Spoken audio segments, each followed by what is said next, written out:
అనంతపురం జిల్లా రేపు సీనియర్స్ విభాగానికి ప్రదర్శన నిర్వహించడం జరుగుతున్న ఉదయం 9 గంటల నుండి మరికొద్దిసేపట్లో ఈ బహుమతులు బహుకరించిన తదుపరి జాతీయ స్థాయి నిర్వహణ కమిటీ వారి ఆధ్వర్యంలో రైతుల యొక్క ఆధ్వర్యంలో 2021కి పోలవరం పూర్తయిండేది.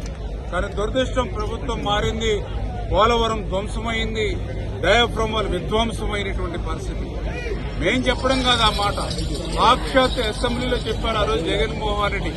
2021 జూన్ అన్నాడు, 2022 డిసెంబర్ అన్నాడు, మళ్లీ 2023 జూన్ అన్నాడు.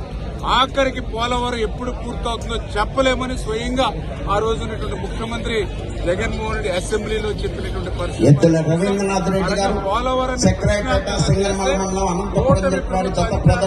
తర్వాత కేంద్ర సహాయంతో నరేంద్ర మోడీ గారి సహకారంతో ఈవేళ పోలవరం ప్రాజెక్టు పనుల్ని పరిగెట్టించి పనిచేస్తాం. ఈవేళ అధికారంలోకి వచ్చినటువంటి సంవత్సరన్నర కాలంలోనే ఈవేళ డయాఫ్రమ్ వాళ్ళు 90% పూర్తి చేశాం.